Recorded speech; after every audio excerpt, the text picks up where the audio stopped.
Have you ever noticed that the silence hurts more than the arguments ever did? There was a time when your home echoed with voices, hurried footsteps, and constant interruptions.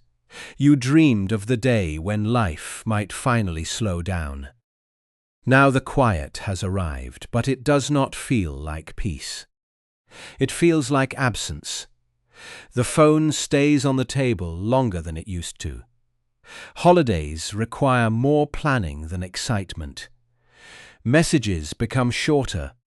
Visits become rarer, and somewhere inside you, an uncomfortable question begins to grow. What happened to the family I spent my whole life building? Many older adults never speak these words aloud. They smile when neighbors ask about their children. They proudly display family photos. They tell themselves everyone is simply busy. But late at night, when the house settles into silence, another thought quietly appears. Did I do something wrong? Why does it feel like I matter less now than I once did? Marcus Aurelius understood something about disappointment that remains true nearly 2,000 years later. He taught that much of our suffering comes not from what happens, but from the expectations we quietly carry into every relationship. That does not mean our pain is imaginary. It means our deepest wounds often grow from believing life should continue according to the script we wrote decades ago. No parent writes a script where the children slowly drift away. You imagine family dinners continuing forever. You imagine grandchildren filling the rooms every weekend. You imagine your children calling just because they want to hear your voice. Those dreams are not foolish. They are deeply human. The problem begins when reality quietly changes while our hearts remain attached to an older version of life.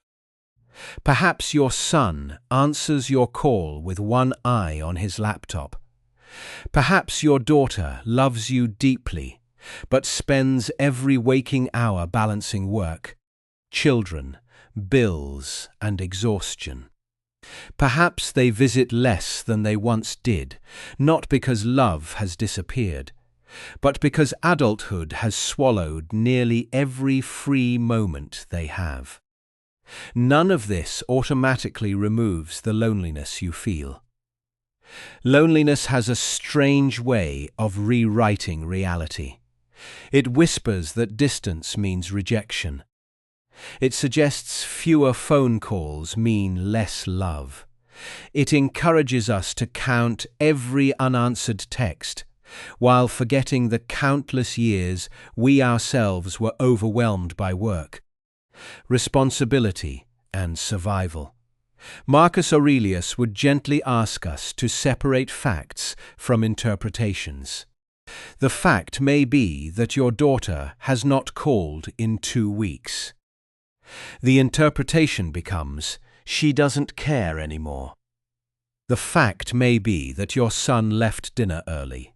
The interpretation becomes, he doesn't enjoy spending time with me. Notice how quickly the mind fills empty spaces with painful conclusions. We become authors of stories that may never have been true. This is not about making excuses for children who neglect their parents. Some adult children truly become selfish. Some only appear when they need money, childcare, or help solving problems. Some carry unresolved resentments from childhood that neither side ever fully discussed. Others simply stop investing in the relationship altogether. These situations exist, and pretending otherwise helps no one. But there is another possibility that deserves equal attention. Sometimes distance is not abandonment. Sometimes it is simply life unfolding. The child you once protected is now protecting others. The little boy who asked you to tie his shoes is now worried about paying his mortgage. The little girl who cried when you left for work now spends her days rushing between meetings, school pickups, grocery stores, doctor's appointments, and endless responsibilities that leave almost no room to breathe. You taught them to become independent. Now independence has changed the relationship. This realization often hurts because it carries an uncomfortable irony. The very success you hoped for has reduced the closeness you once enjoyed. Marcus Aurelius reminds us that nature is constant change. Seasons shift without asking permission. Children grow without requesting our approval. Bodies age. Friendships evolve. Families change shape over time. The greatest struggle begins when we insist that change should have stopped at the moment we felt happiest. Think back to your own younger years. Did you always call your parents as often as they wished? Did you never postpone a visit because work demanded more of you? Did you always understand the loneliness they might have been carrying? Many people answer these questions with quiet regret. Not because they lacked love, because life moved faster than they realized. This perspective does not erase today's sadness, but it softens the sharp edges of blame. Compassion often begins when memory becomes honest. There is another painful truth that many parents discover only after retirement. For decades, your identity was built around being needed. Someone depended on your advice. Someone waited for you to come home. Someone needed your protection, your paycheck, your cooking, your guidance, your sacrifices. Then, almost without warning, those daily responsibilities disappeared. Your children no longer ask permission before making major decisions. They solve problems without calling. They build traditions that do not always include you. It can feel as though your purpose quietly left the house without saying goodbye. But Marcus Aurelius would challenge this conclusion. He would ask whether your worth was ever meant to depend on being indispensable. If your value only exists while someone needs rescuing, then peace will always disappear as soon as others become capable. Real dignity is different. Real dignity survives changing roles. You are no less valuable because your children pay their own bills. You are no less meaningful because they make holiday plans differently than you once imagined. You are no less worthy because they are learning to carry burdens that once belonged to you. One of the quiet mistakes many loving parents make is trying to preserve yesterday's relationship instead of discovering today's relationship. They continue offering advice that was never requested. They become disappointed when adult children make different parenting choices. They expect weekly routines that no longer fit busy schedules. Without realizing it, every interaction becomes a comparison between the past and the present. The child senses this disappointment. Conversations become cautious. Visits feel like obligations instead of opportunities. Neither side intends to create distance, yet distance quietly grows anyway. Stoicism invites us to ask a different question. Instead of asking, "Why aren't they treating me the way they used to?" ask, "What kind of relationship is possible today?" That question opens doors instead of closing them. Perhaps conversations become shorter but more meaningful. Perhaps visits become less frequent but more peaceful. Perhaps your role changes from constant guide to trusted presence. The relationship has changed. That does not mean it has ended. Many older adults unknowingly measure love by frequency. How often do they call?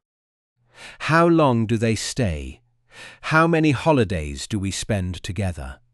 Yet love cannot always be measured by calendars. Some families speak every day, yet barely listen to one another. Others talk only once every few weeks, but leave every conversation feeling deeply connected. Quality often outlives quantity. Marcus Aurelius repeatedly returned to one central principle. Do not surrender your peace to what you cannot control. You cannot control another adult's schedule. You cannot control how often they pick up the phone. You cannot control every decision they make, but you can control whether every unanswered call becomes another wound you reopen yourself. That inner freedom does not arrive overnight. It begins with one quiet decision: to stop interpreting every moment of distance as proof that you have become unimportant. Sometimes the greatest act of love a parent can offer an adult child is not another sacrifice. Sometimes it is allowing them the freedom to build their own complicated lives while continuing to greet them with warmth instead of silent disappointment. This does not make your loneliness disappear, but it changes what loneliness teaches you. Instead of convincing you that love has ended, it reminds you that every relationship must eventually learn a new language. The language that worked when your children were 10 cannot remain the same when they are 45. Wisdom is learning that love also grows older. And like every living thing, it survives best when given room to change. The most painful part of an adult child pulling away is not always the distance itself. It is the confusion. You can understand anger when someone explains it. You can respond to a disagreement when the words are spoken clearly. But silence gives you nothing solid to hold.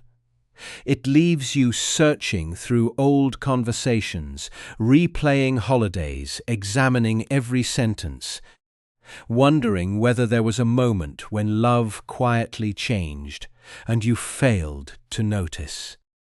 You may find yourself remembering small details that once seemed harmless.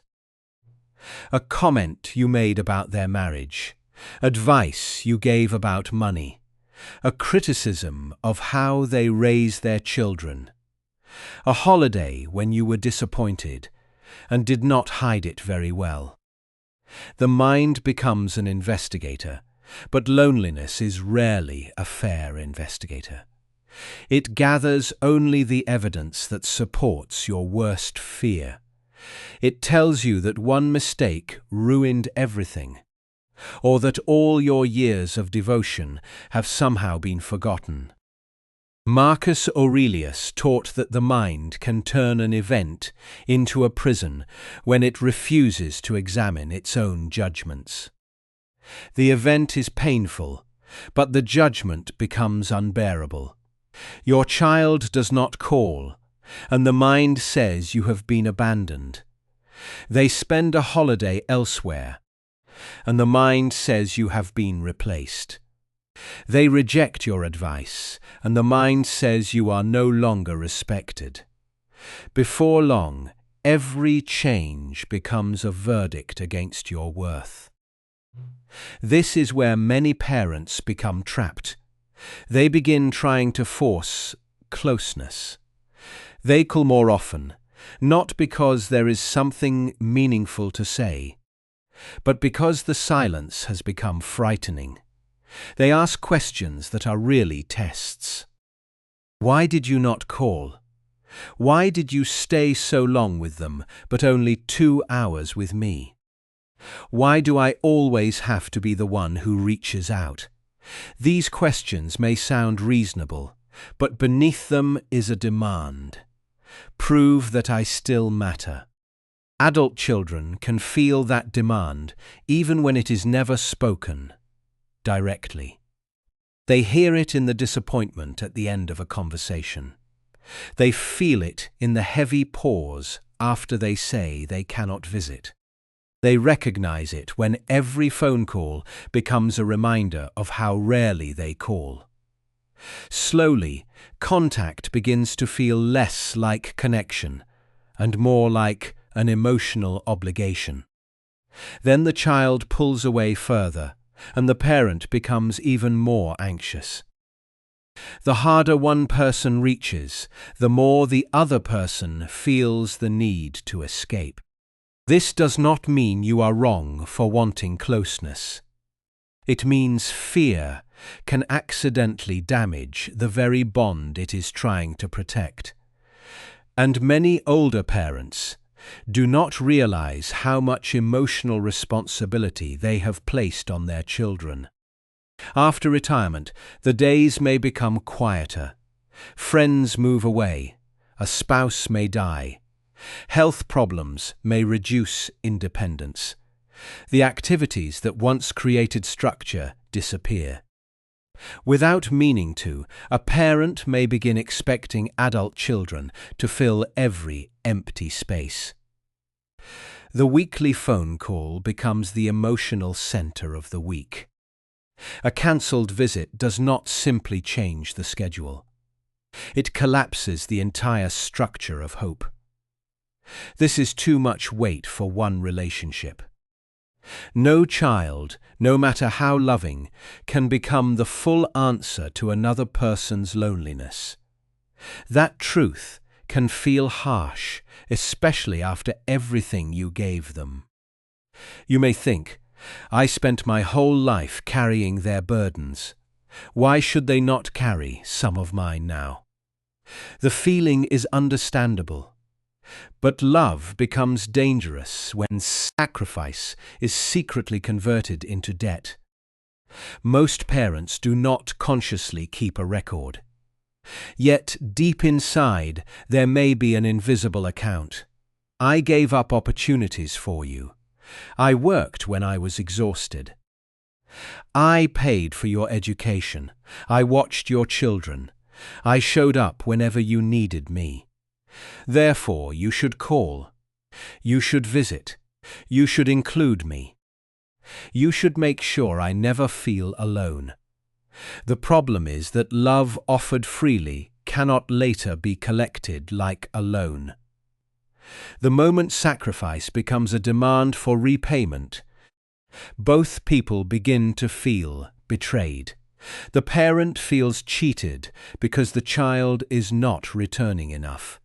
The child feels controlled because every gift from the past now carries a hidden condition. Neither side may say this openly, but the tension appears in small ways.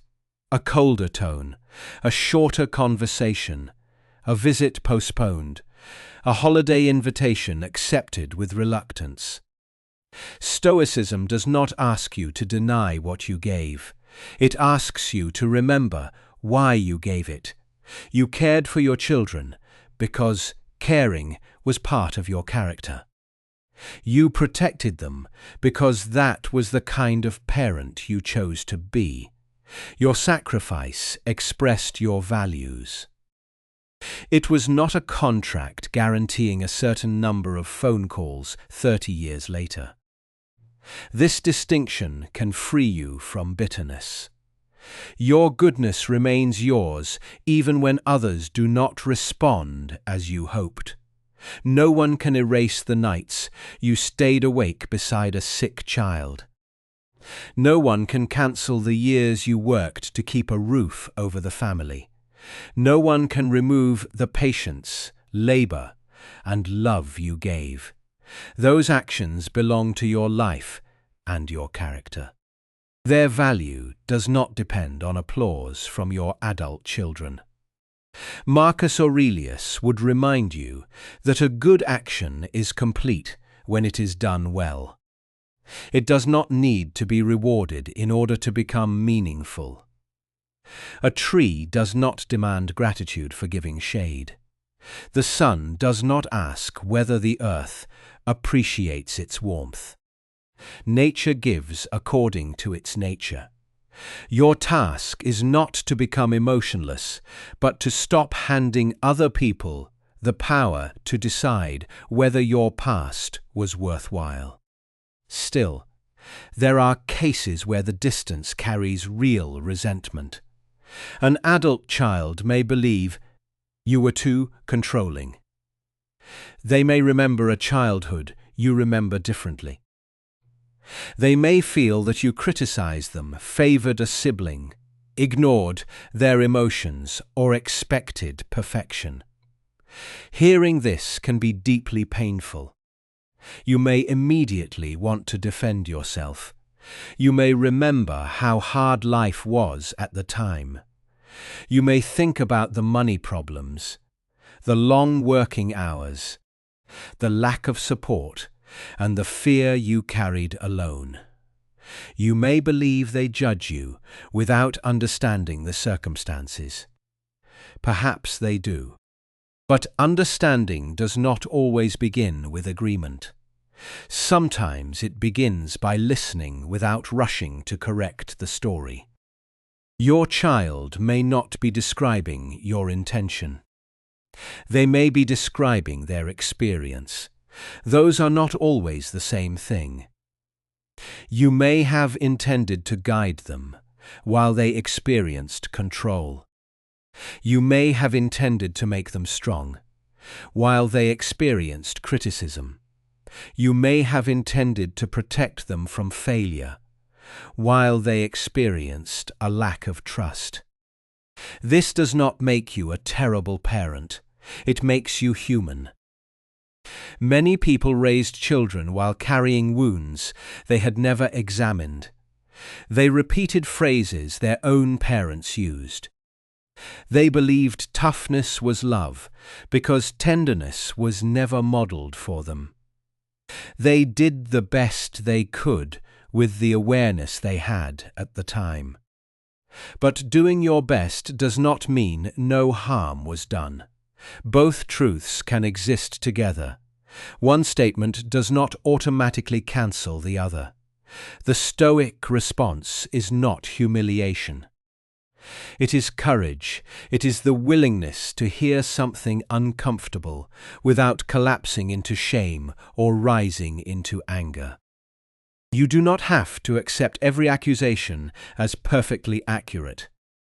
Memory is complicated on both sides, but you can become curious instead of defensive. That sentence can open a door that years of explanation kept closed. Defensiveness often sounds like this: after everything I did for you. How can you say that? You had a better childhood than I ever had.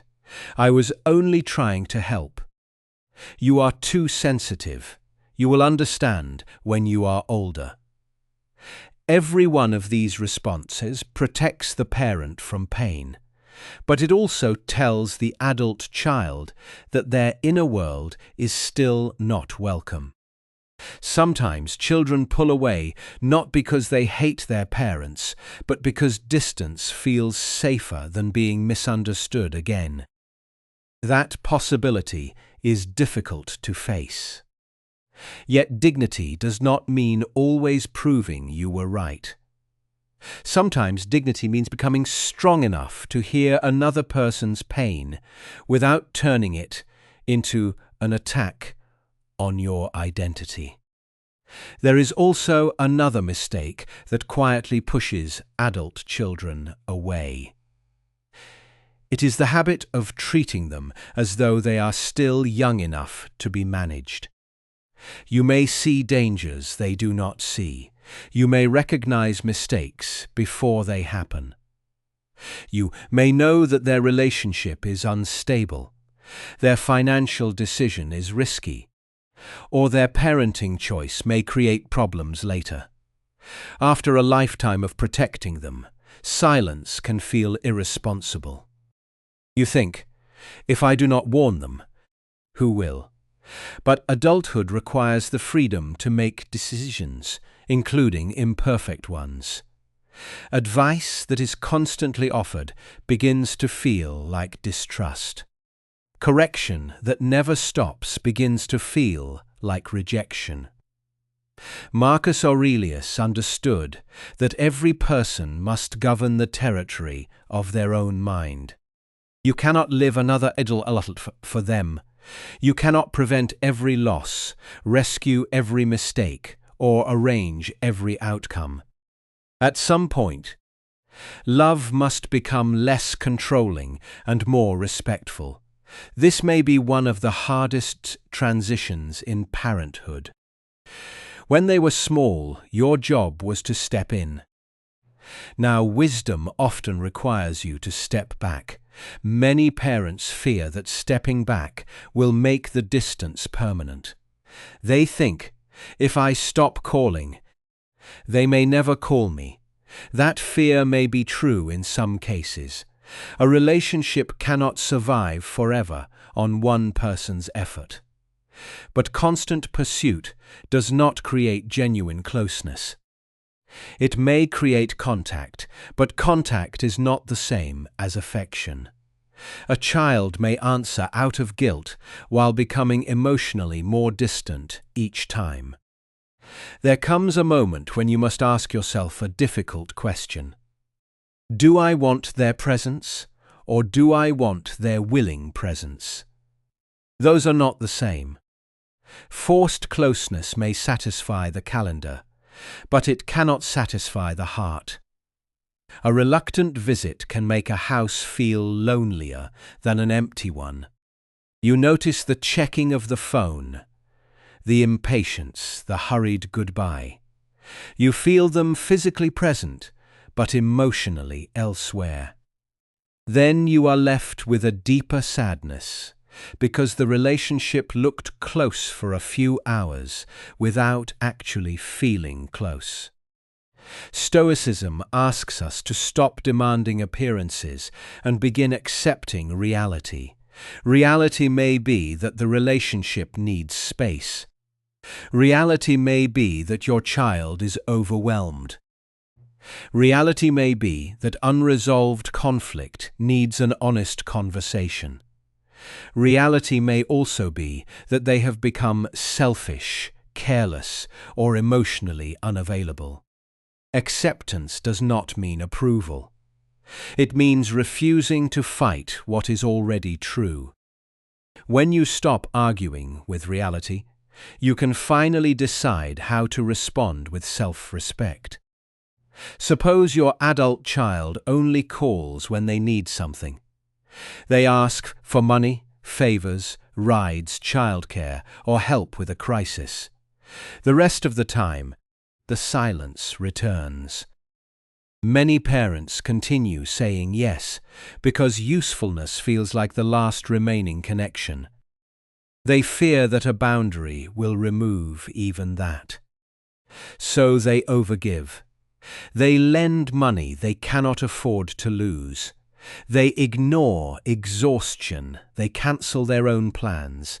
They tolerate disrespect because the alternative seems like complete abandonment. But this is not peace. It is emotional bargaining. You are trying to purchase closeness with sacrifice, and the price keeps rising. Marcus Aurelius would never confuse kindness with surrendering your judgment. Stoicism values generosity, but it also values reason. A loving act should not destroy the person who gives it. A boundary is not revenge. It is not punishment. It is a clear statement that love does not require self-erasure. You can say these things without anger, threats, or dramatic ultimatums. A calm boundary reveals the truth of the relationship. Someone who values you may feel disappointed, but they will eventually adjust. Someone who values only your usefulness may become angry when the benefits stop. That reaction hurts, but it gives you information you may have avoided for years. One of the great lessons of later life is that being needed is not the same as being loved. Need can disappear when the problem is solved. Love remains interested in the person. This is why retirement, aging, and declining energy can expose painful family patterns. When you can no longer provide the same money, labor, advice, or rescue, you discover who still wants your company. That discovery can be heartbreaking, but it can also end a long period of confusion. You no longer have to keep proving your worth through service. You no longer have to exhaust yourself in exchange for temporary attention. You no longer have to remain endlessly available to people who treat your time as though it has no value. Your later years are not a waiting room where you sit until your children decide to remember you. This may be the mistake that keeps many older parents trapped. They pause their own life while waiting for the family to return to the way it was. They avoid making new plans in case a child might visit. They refuse invitations because the phone might ring. They spend whole afternoons watching the driveway, checking messages, and rehearsing conversations that may never happen. Slowly, the world becomes smaller. The child becomes the center of every thought. And the parent calls this love. But love should not require the abandonment of your own life. Your children are not the only remaining source of meaning. You are still a person beyond parenthood. That identity may feel unfamiliar because the parental role occupied so many decades. But the end of constant responsibility can also become the beginning of a quieter freedom. You can rediscover interests that were postponed. You can form friendships without apology. You can become part of a community where your presence is valued now, not only remembered from the past. This is not about replacing your children. No one replaces family. It is about refusing to ask one relationship to carry the entire weight of your emotional world. There are people who would enjoy your company. There are neighbors who are lonely too. There are community groups, libraries, churches, volunteer organizations, walking clubs, and simple routines that can return structure to an empty week. At first, these may feel small compared with family. But a meaningful life is often rebuilt through small, steady forms of belonging. A morning coffee with someone who listens, a weekly class, a familiar face at the same park. A volunteer role where your experience still matters. A phone call with an old friend who understands the years you have lived. These connections do not erase family pain, but they prevent pain from becoming your entire identity. Marcus Aurelius spent much of his life surrounded by responsibility, conflict, loss, and disappointment.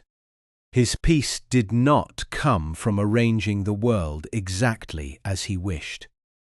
It came from narrowing his attention to what remained within his command, his character, his response, his willingness to act with dignity, even when others did not behave as he hoped. This is the same territory available to you. You cannot force your son to understand your loneliness. You cannot force your daughter to remember everything you sacrificed. You cannot force your family to recreate the holidays of 20 years ago. But you can choose not to become bitter. You can choose not to send messages designed to produce guilt. You can choose not to criticize every life decision that differs from your own. You can choose not to make your children responsible for proving that your life still matters. And you can choose not to abandon yourself simply because they have become distant. That last choice may be the most important. Many parents spend years waiting for their children to return emotionally, while they themselves have already disappeared. They stop caring for their health. They lose interest in their appearance. They withdraw from friends. They speak as though the best part of life has ended. They become strangers to their own needs. Then every phone call carries desperation because it feels like a rescue. Your children can sense when you have made them responsible for saving you from emptiness. Some will feel guilty. Some will feel angry. Some will avoid the pressure. Very few will become closer because of it. The healthier path is not to pretend you do not need anyone. Stoicism is not cold independence. Human beings need companionship, affection, and belonging at every age. The healthier path is to build a life supported by more than one fragile connection. This may require grieving the family life you expected. Grief is not only for death. You can grieve a relationship that still exists but no longer feels the same. You can grieve Sunday dinners that ended. You can grieve grandchildren who live far away. You can grieve the role you once had in your children's lives. You can grieve without turning grief into accusation. Let the sadness be honest. Do not hide it behind sarcasm. Do not disguise it as criticism. Those statements may produce a response, but they rarely produce closeness. Guilt can bring someone into the room. It cannot make them open their heart.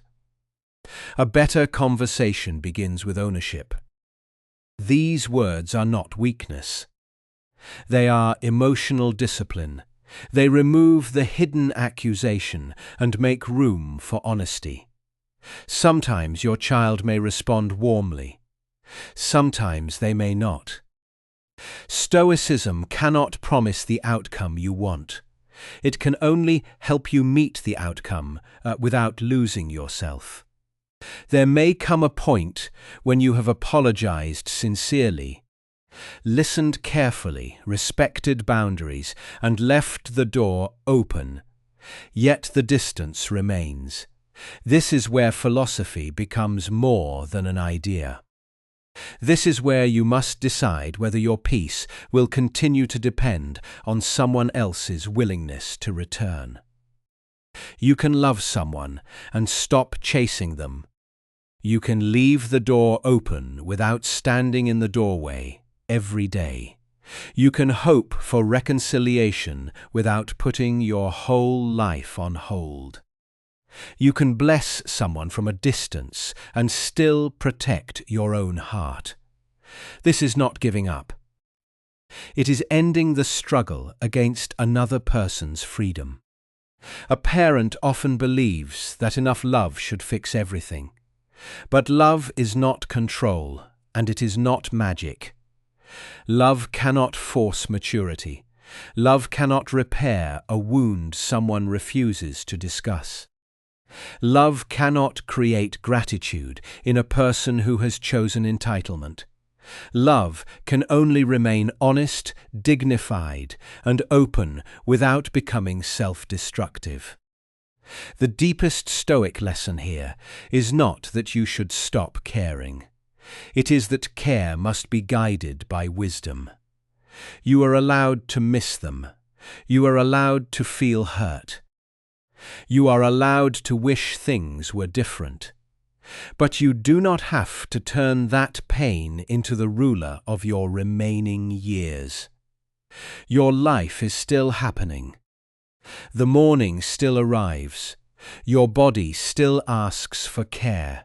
Your mind still needs purpose. Your heart still has room for peace.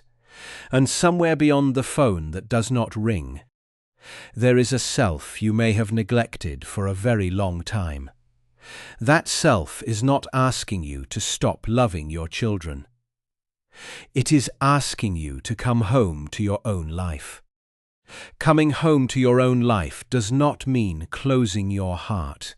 It means placing your heart somewhere safer than constant expectation. For years, perhaps decades, you measured your days by who needed you. A child needed a ride, a meal, a check, an answer, a place to stay, or someone to stand between them and the consequences of their choices. You became so accustomed to being useful that usefulness began to feel like identity. Then the requests slowed down, the calls became shorter, and the silence seemed to say that your role was over. But your role changing is not the same as your life ending. Marcus Aurelius taught that peace begins when we stop demanding that the world return to a form it has already outgrown. A river does not move backward because we miss the place where we once stood beside it. A season does not return because we were happier then. Life keeps moving, and wisdom is not found in holding the past still. Wisdom is found in learning how to remain whole while everything familiar changes shape. Your children may never again need you in the way they once did. That can hurt. But perhaps the goal was never to be needed forever. Perhaps the goal was to raise them until they could stand without leaning on you every day. The success of parenthood often arrives wearing the clothing of loss. You did your job so well that they built lives beyond your constant reach. This does not excuse neglect, cruelty, or disrespect. It simply gives you a larger way to understand distance. Not every empty chair is a rejection. Not every missed call is a statement about your worth. Not every new family tradition is an attempt to erase the old one. You must learn to stop personalizing everything that changes. This is one of the hardest disciplines of later life. When you are lonely, everything feels personal. A cancelled visit feels personal. A forgotten birthday card feels personal. A rushed conversation feels personal. Your mind takes one disappointing moment and attaches it to every fear you have carried about aging. You begin to think, they do not need me, then they do not value me. Then no one would notice if I disappeared. The first thought may contain some truth. The second may be an interpretation. The third is pain speaking as though it were fact. You must learn to interrupt that dissent. Not with empty optimism, but with honest correction. These statements may sound simple, yet repeated over time. They restore authority to the part of you that loneliness tried to silence. Your first practical shift is to separate invitation from pursuit. You do not have to stop reaching out entirely. You simply stop reaching out in ways that cost you your self-respect. Send the message once. Make the invitation clearly. Express affection honestly. Then release the outcome. This is where Stoic discipline becomes real. Releasing the outcome does not mean you stop caring whether they come. It means you refuse to let their answer determine the emotional value of your entire week. You may still feel disappointed. You may still need to sit quietly with the sadness. But you do not punish yourself, and you do not punish them. The second shift is to stop using guilt as a bridge. Guilt can bring people back temporarily, but it poisons the road they use to return. Remarks about how little time you have left, how lonely the house has become, or how other people's children visit more often may produce a phone call. But that phone call will be carrying pressure. Your child may respond because they are afraid of feeling like a bad person, not because they feel drawn toward you. You deserve more than reluctant affection, and they deserve the opportunity to choose closeness freely. Speak directly instead. A specific, calm request is more loving than a vague cloud of disappointment. Your child may say yes. They may offer a different arrangement. They may avoid the conversation. Whatever happens, you will know that you spoke with dignity instead of manipulation. The third shift is to allow your adult children to experience consequences. This can feel cruel when protecting them has been your habit for most of your life. You see a financial mistake, a troubled marriage, a reckless decision, or an unhealthy pattern, and every instinct tells you to intervene. You want to spare them the pain you can already see coming. But sometimes rescue delays growth. When you repeatedly solve an adult child's problems, you may preserve dependence while telling yourself you are preserving closeness. They continue calling because crises keep the connection alive. You continue rescuing because being needed keeps emptiness away. Both people remain trapped in a relationship built around emergencies. This is not abandonment, it is respect. You are recognizing that they are adults and that adulthood includes the right to learn through experience. You may disagree with their choices. You may fear the outcome. But you cannot keep living their life while neglecting your own. The fourth shift is to make peace with being misunderstood. Perhaps your children do not fully understand the sacrifices you made. They may never know how frightened you were when money was short. They may never see the private grief you swallowed to keep the household moving. They may remember your impatience, but not your exhaustion. They may remember the rules, but not the dangers you were trying to protect them from. This can feel deeply unfair. Yet Marcus Aurelius would remind you that another person's judgment is not your inner court. You know what you intended. You also have the responsibility to examine where you caused harm. But after honest reflection, apology where necessary, and sincere effort to change, you must stop begging to be declared innocent. You may never receive the understanding you hoped for. Do not spend your remaining years building a defense for a trial that may never end. Let your character now speak more loudly than your explanations. Become calmer. Listen more carefully. Respect their boundaries. Keep your promises.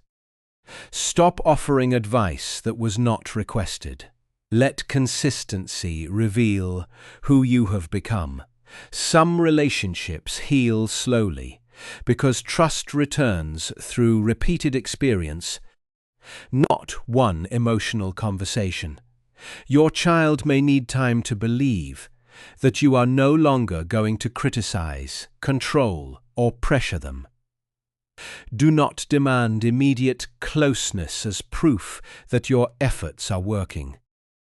Change because it is right, not because it guarantees a reward. The fifth shift is to create a life that does not collapse when the phone stays silent. This may be the most important practical step of all. Your days need structure that belongs to you, not a schedule built around waiting, not a calendar left empty in case someone calls. You need reasons to get dressed, places where your presence matters, and routines that remind you that you are still participating in life. Begin with what is possible. A walk at the same time each morning, coffee at a familiar place, a weekly visit to the library, a class at a community center, a church group, neighborhood gathering, volunteer shift, or regular call with an old friend. Do not dismiss these things because they seem smaller than family. A life is not rebuilt in one dramatic moment. It is rebuilt through repeated contact with the world. At first, you may feel awkward. You may think everyone already has their circle. You may feel too tired to start again. But many people your age are carrying the same quiet loneliness. They are also waiting for someone to begin a conversation. They are also sitting in homes that used to be full. They are also pretending to be less lonely than they are. Your courage may become someone else's relief. You do not need dozens of friends. One or two steady connections can change the emotional shape of a week. A person who remembers your story. Someone who notices when you are absent. Someone who can sit with you without rushing. This does not replace your children. It removes the impossible burden of expecting them to meet every emotional need you have. The sixth shift is to protect your financial and physical well-being. Some parents continue giving money long after it has become harmful. They dip into retirement savings, postpone medical care, or take on debt because saying no feels like risking the relationship. They tell themselves family should always help family. But help that destroys your stability is not wisdom. Your later years require protection. You may have less time to recover financially. You may have more medical needs. Your energy may be limited. These realities are not selfish excuses. They are facts. Before giving, ask whether the help is truly necessary, whether it encourages responsibility, and whether you can afford it without harming your own future. A calm no may create tension now, but a resentful yes can damage the relationship far more deeply.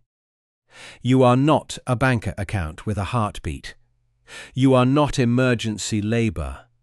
You are not valuable only when you provide something. Your company should matter even when your hands are empty. If someone withdraws affection because you stop funding, fixing, or serving them, then the pain is real, but the truth is useful. You are seeing the relationship without the disguise of dependency. The seventh shift is to accept that reconciliation has two doors. You can open yours. You cannot open theirs. You can apologize. You can invite conversation. You can change your behavior. You can remain available without chasing, but you cannot force another person to become ready. This is where many loving parents lose years. They believe one more message, one more explanation, one more gift, or one more appeal will finally bring the child back. Sometimes persistence helps. Sometimes it only deepens the imbalance. There is a point where continued pursuit stops being love and becomes self-abandonment. You are allowed to pause. That sentence carries both love and freedom. You are not slamming the door. You are simply stepping away from it. Maybe your child returns after months. Maybe after years. Maybe the relationship remains limited. No philosophy can promise you the ending you want. But you can decide what kind of person you will be while the ending remains unknown. You can remain warm without becoming weak. You can remain open without becoming desperate. You can remain loving without accepting disrespect. You can grieve without making grief your identity. This is mature love. It does not demand possession. It does not erase boundaries. It does not confuse suffering with loyalty. There will still be difficult days. A holiday may arrive, and the house may feel too quiet. You may set the table for fewer people than you once did. You may see an old photograph and feel the sudden weight of years that cannot be recovered. You may sit in a doctor's waiting room and wish your child had asked how the appointment went. Do not shame yourself for these moments. Stoicism is not the refusal to feel. Marcus Aurelius knew grief, betrayal, illness, and loss. His discipline was not built on pretending pain did not exist. It was built on refusing to let pain corrupt his character. You can cry and remain strong. You can miss someone and remain whole. You can feel forgotten and still remember yourself. When sadness comes, give it a place, but do not give it the entire house. Sit with it, name it, then return to the day before you. Make the meal. Take the walk, call the friend, open the curtains, keep the appointment, read the book, do the next dignified thing. Peace in later life is rarely dramatic. It is built through small acts of self-respect, repeated when no one is watching. It is not sending the angry message. It is not checking the phone every 5 minutes.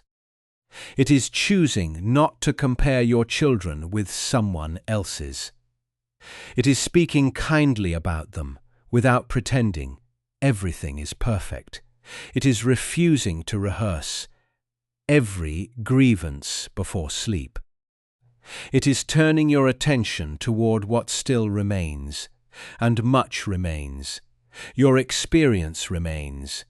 Your ability to notice beauty remains. Your capacity to offer kindness remains. Your right to enjoy the morning remains. Your sense of humor may still remain. Your curiosity can remain. Your dignity can remain until your final day. But only if you stop placing it in the hands of people who may not know how to hold it. Perhaps your children will one day understand you more deeply. Age has a way of revealing what younger people could not see. They may become parents of adults themselves. They may experience the same unanswered calls, the same changing roles, the same strange ache of becoming less central to someone they love. Then they may remember you differently. But do not wait for that day in order to begin healing. Their future understanding cannot be the condition of your present peace. You may never receive the apology. You may never hear the words you imagined. You may never return to the closeness you once had. Still, your life can become peaceful, not because the wound disappeared, but because you stopped reopening it every morning. You can carry love without carrying constant expectation. You can keep photographs without living inside them. You can remember the full table without hating the empty chairs. You can honor what was without demanding that it return. This is the quiet power of Stoicism. It teaches you to place your energy where it can still produce goodness. Not in controlling another person's heart, but in governing your own response. Not in forcing the past to repeat itself, but in meeting the present with courage. Not in proving your worth through endless sacrifice, but in living as though your life still belongs to you.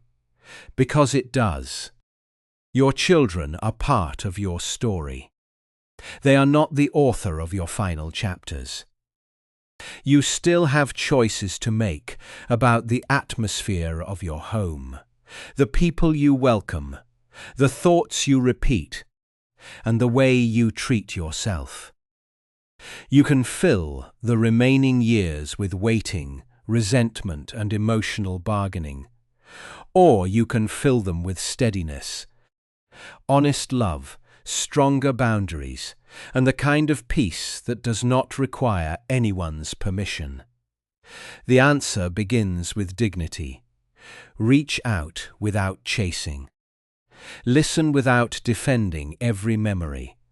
Apologize without surrendering your entire identity. Give without buying affection. Set boundaries without cruelty. Leave the door open without sleeping beside it. Then turn toward your own life. There is still a morning waiting for you that does not need to be ruined by an unanswered message. There is still a room in your home where peace can live. There are still people you have not met who may value the wisdom your own family has stopped noticing. There are still ordinary pleasures that belong to no one else. Warm coffee, sunlight across the floor, a familiar song, a slow walk, a conversation without tension. A night when your mind finally rests. Do not underestimate these things. A peaceful life is often made of what wounded people overlook while waiting for something larger. Your children may pull away. Let them have the space to discover who they are. And give yourself the same permission. You are not only a mother or father waiting to be remembered. You are a whole human being who has survived change, disappointment, grief, responsibility, and years that required more strength than most people ever saw. Honor that person now. Care for that person now. Do not abandon that person while accusing others of doing the same. And should your children return with more openness, meet them without making them pay endlessly for the distance. Do not spend the reunion proving how much they hurt you. Speak honestly, but leave room for something new. The goal is not to recreate the old relationship exactly as it was. The goal is to build a wiser one from where you both stand today.